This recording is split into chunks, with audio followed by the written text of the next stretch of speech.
Chapter जो है हमारा उसका नाम है चैलेंजेस ऑफ नेशन बिल्डिंग। ठीक है, नेशन आपने 10th में ऑलरेडी पढ़ा होगा, व्हाट इज़ अ नेशन। ठीक है, और किस वजह से हमारा नेशन जो है वो डेवलप हुआ। शॉर्टकट में मैं अभी बता रही हूँ। नेशन एक, जिसको हम हिंदी में देश कहते हैं, ठीक है, राष्ट्रवाद, राष्ट्रीयता कहते हैं, राष्ट्रवाद कहते हैं, उसी को हम नेशनलिज्म या नेशन भी कहते हैं। ये जो है नेशन इज़ नॉट समथिंग जो बहुत पुराना कॉन्सेप्ट है। एक तरीके से बोल सकते हैं कि इंडिया में इस कॉन्सेप्ट को इंट्रोड्यूस किया ब्रिटिशर्स ने।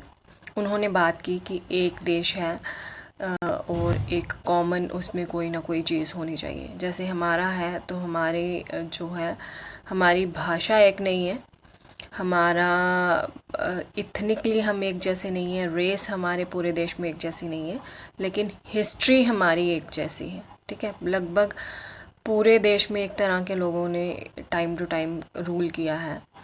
या फिर अगर हम जैसे ब्रिटिशर्स की बात करें तो पूरे देश में जो है वो ब्रिटिशर्स रूल करते थे और उसके खिलाफ सब इकट्ठा हुए थे और सब ने मिल के उनको बाहर निकाला और अपना एक नेशन बिल्डअप किया। ठीक है, तो हिस्ट्री हमारी सेम है। नेशनलिज्म के लिए कुछ ना कुछ एक चीज़ सेम होनी चाहिए जिससे लोग इकट्ठा हो सकें, जुड़ सकें। ठीक है, तो उसी तरीके से एक जो चीज़ थी कॉमन तो थी हिस्ट्री। उसके अलावा जब देश आज़ाद हुआ 1947 में, at that point of time, उस टाइम पे अब चैलेंज था जो हमारे नेता थे उनके सामने कि इस देश को इकट्ठा कैसे रखा जाए। तब तो अंग्रेज़ थे, ब्रिटिशर्स थे, उनके खिलाफ सब इकट्ठे हो गए, लेकिन आगे कैसे देश चलाया जाए, आगे चल के ये देश ना टूटे, इकट्ठे रहें, एक दूसरे को समझें, उसके लिए ये नेशन जो है वो कैसे बनाया जा सके। तो ये इस बारे में हमारे जो पॉलिटिशियंस थे उन्होंने क्या किया, किस तरीके से आगे देश को लेके चले, इसी के बारे में ये हमारा चैप्टर है। So at the hour of midnight on 14-15 August 1947 India attained independence. देश को आज़ादी मिली। जवाहरलाल नेहरू हमारे पहले प्रधानमंत्री, प्राइम मिनिस्टर बने। उन्होंने स्पेशल सेशन लिया कॉन्स्टिट्यूएंट असेंबली का। ठीक है, पार्लियामेंट में स्पेशल एक सेशन हुआ जहाँ पे रात को उन्होंने एक स्पीच दी जो सबसे फेमस स्पीच है उस टाइम की, ट्रायस्ट विद डेस्टिनी। ठीक है, दिस इज उस स्पीच को नाम दिया गया है ट्रायस्ट विद डेस्टिनी। हमारे जो लीडर्स थे इंडिपेंडेंस पाने के बाद उनके दो गोल थे कि हम इस देश को डेमोक्रेटिक कैसे रख पाएँ, क्योंकि इससे पहले तो डेमोक्रेसी थी नहीं, या तो ब्रिटिशर्स का रूल था या फिर राजा महाराजा जो हैं वो रूल करते थे। अब डेमोक्रेसी ब्रिटिशर्स की वजह से एक एक्सपीरियंस था कि डेमोक्रेसी ऐसी होती है, लेकिन खुद इंडियंस ने ऐसी कोई डेमोक्रेसी नहीं, जिस तरह से आज डेमोक्रेसी है इस तरीके से नहीं चलाई थी। और दूसरा इनके लिए चैलेंज था हमारे लीडर्स के लिए कि गवर्नमेंट जो है वो इस तरीके से काम करे कि वो सबकी भलाई चाहे। जितने भी ग्रुप्स हैं, जितने भी जिस भी तरह के ग्रुप हैं, ये नहीं हो कि माइनॉरिटी सफ़र करे या मेजॉरिटी सफ़र करे, कोई भी सफ़र ना करे और देश एक साथ सबको इकट्ठा लेके आगे बढ़े। स्पेशली उन्होंने फोकस दिया उस टाइम पे गरीब और सोशली डिसएडवांटेज्ड ग्रुप। ठीक है, वो ग्रुप जो या तो गरीब थे, किसी भी वजह से गरीब थे, या फिर जिनके पास कोई सोशली उनके साथ डिस्क्रिमिनेशन होता था, उनके साथ कोई डिसएडवांटेजेस ग्रुप थे, उनको किसी वजह से जो नॉर्मली सबको फ़ायदे मिलने चाहिए वो नहीं मिल पाते थे। तो गवर्नमेंट ने ऐसे लोगों के लिए ज़्यादा फोकस किया। उस टाइम पे इस तरह की डिफ़िकल्ट सिचुएशन में, जिस तरह की सिचुएशन उस टाइम पे इंडिया में थी, वैसी कोई सिचुएशन में कोई भी देश नहीं था। आज़ादी तो हमें मिली, लेकिन आज़ादी के साथ एक जो दुख था उस टाइम पे वो भी था कि देश जो है वो उसका पार्टीशन भी हुआ।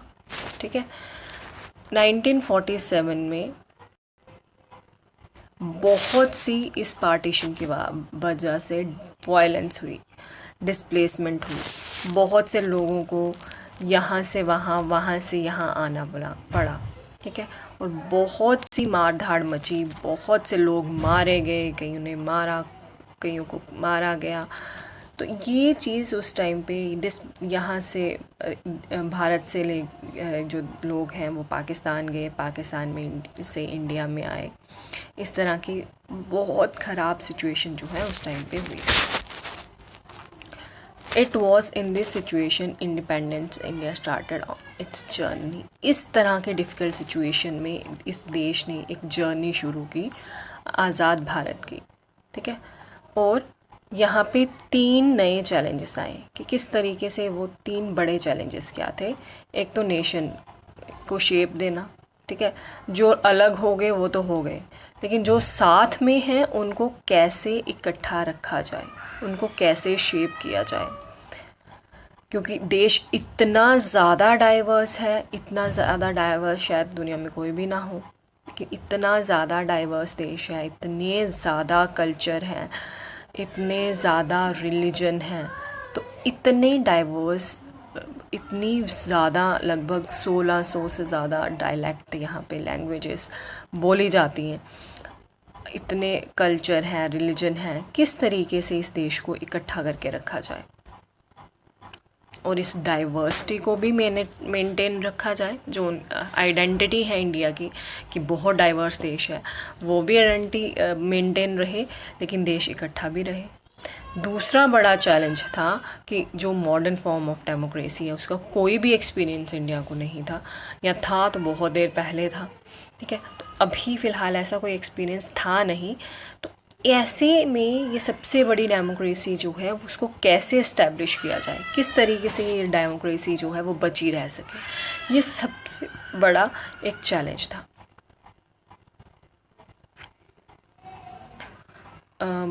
और डेमोक्रेसी जो है पार्लियामेंट्री डेमोक्रेसी है, इंडिया की सिचुएशन के हिसाब से ये इसको एक तरीके से इस तरीके से फ्रेम किया जाए ताकि देश जो है वो इकट्ठा रहे। ठीक है, देन थर्ड जो बड़ा चैलेंज था वो था डेवलपमेंट।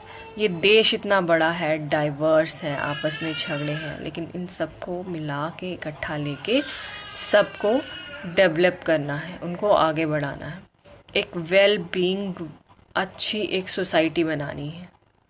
ठीक है, ये सारी चीज़ें कैसे की जाए, डेवलपमेंट कैसे की जाए, और वो डेवलपमेंट सिर्फ एक सेक्शन की या एक छोटे ग्रुप की नहीं करनी थी, वो पूरे देश के जितने भी लोग हैं उन सब की करनी थी। जो कॉन्स्टिट्यूशन में बातें लिखी उस पर डिस्कशन हुई, वो बातें लिखी गई, लेकिन उसको मेंटेन कैसे रखा जाए। जैसे कि इक्वालिटी हमारे कॉन्स्टिट्यूशन का प्रिंसिपल है, वो कैसे मेंटेन रखा जाए, स्पेशल प्रोटेक्शन जो है लोगों को दी जानी चाहिए, उसके लिए इक्वालिटी के लिए ये किया गया, जो हमने पहले भी डिस्कस किया है। सो रिलीजियस माइनॉरिटीज़ हैं या कल्चरल ग्रुप हैं, उनको कैसे बचाया जाए, कैसे उनका एक अच्छा सा कल्चर जो है वो मेंटेन किया जाए और इकट्ठा रखा जाए, ये सबसे बड़ा चैलेंज जो है हमारे देश के नेताओं के पास था। दूसरा एक नया जो चैलेंज इंडिया उस टाइम पे इंडिया के पास आया था, वो चैलेंज था पार्टीशन। देश आज़ाद हुआ और उसके साथ कई लोग जो हैं वो दूसरे देश से, पाकिस्तान से इंडिया में आए। उन लोगों को जो इंडिया में आ गए हैं, अब उनके पास तो कुछ भी नहीं बचा, वो अपने पास जो थोड़ी बहुत चीज़ें ला सकते थे, कुछ तो बिल्कुल ही खाली हाथ आए थे, उनको कैसे सेटल किया जाए, कहाँ रखा जाए, कहाँ बिठाया जाए, ये बहुत बड़ा चैलेंज था इंडिया के लिए। उनको किस तरीके से इस्टेब्लिश किया जाए, इतनी फोर्सेस उस टाइम पे थी नहीं, इतने रिसोर्सेज उस टाइम पे थी नहीं, तो किस तरीके से ये सारी चीज़ें जो है वो मैनेज की जाए, ये सबसे बड़ा चैलेंज था 1947 में।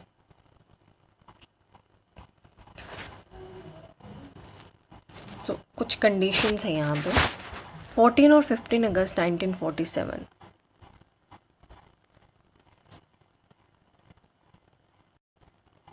ये दो देश तो बने थे लेकिन नेशन स्टेट्स नहीं थी, मतलब लोग डिवाइडेड थे, जुड़े नहीं थे उतने ज़्यादा एक दूसरे से नफ़रत कर रहे थे, मार रहे थे, एक दूसरे से जुड़े नहीं थे। इस डिवीज़न, ये जो डिवीज़न हुआ बहुत पेनफुल हुआ, दोनों तरफ से बहुत से लोग मारे गए और हिस्टोरिकल प्लेसेस हमारी अलग हुई, रिलीजियस प्लेसेस अलग हुई, बहुत ज़्यादा एक जैसे ट्रोमा से या एक शॉक से जो है वो देश गुजरा। ये डिसाइड हुआ कि जो रिलीजियस मेजॉरिटी हैं, ठीक है, जैसे अगर मुस्लिम जैसे पाकिस्तान का जो बेस बनाया गया, उन्होंने जो लोग चाहते थे पाकिस्तान बने, उनका ये कहना था कि मुस्लिम और हिंदू एक साथ नहीं रह सकते, दोनों का कल्चर बहुत अलग है, इसलिए दोनों को अलग कर देना चाहिए। तो उस टाइम पर उन्होंने ये डिसाइड किया कि जहाँ पे मुस्लिम्स मेजॉरिटी हैं वो हिस्सा पाकिस्तान के पास जाए। इसमें हमारा वेस्ट और ईस्टर्न हिस्सा, जैसे कि जो अभी प्रेजेंट बांग्लादेश है वो, और जो पाकिस्तान है, ये दोनों हिस्से पाकिस्तान कहलाते थे, ठीक है। उस टाइम पे देयर वाज नो बांग्लादेश, 1947 में, बाद में बना, उसकी अलग से स्टोरी है। सो बांग्लादेश और पाकिस्तान, इनको ईस्ट और वेस्ट पाकिस्तान बोला जाता था, ठीक है। ये जो पाकिस्तान अभी है दैट वाज वेस्ट पाकिस्तान, और जो बांग्लादेश है उसको ईस्ट पाकिस्तान बोला जाता था। तो ये पार्टीशन हुई इस तरीके से, और वहाँ पे जो बहुत से हिंदू जो इन रीजन्स में रहते थे पाकिस्तान में, क्योंकि दंगे हुए, इंडिया में भी हुए, पाकिस्तान में भी हुए, तो बहुत से लोग अपनी जान बचाने के लिए, बहुत से हिंदू जो हैं वो पाकिस्तान से उठ के जो है वो इंडिया में आ गए, और बहुत से मुस्लिम जो हैं वो पाकिस्तान में चले गए, और इस बीच में बहुत सी वायलेंस हुई, इंडिया में भी और पाकिस्तान में भी बहुत से लोगों को मारा गया, आपस में लोग झगड़ा किया, दंगे हुए। तो इस तरीके से एक बहुत ट्रॉमिक एक उस टाइम का एक फ़ेज़ रहा, बहुत चैलेंजिंग एक फ़ेज़ जो है उस टाइम का रहा, और इसी के बीच में से एक नेशन को हमारे जो लीडर्स हैं उन्होंने बिल्ड किया। किस तरीके से, वन बाय वन हम अपनी नेक्स्ट क्लासेस में वो डिस्कस करेंगे।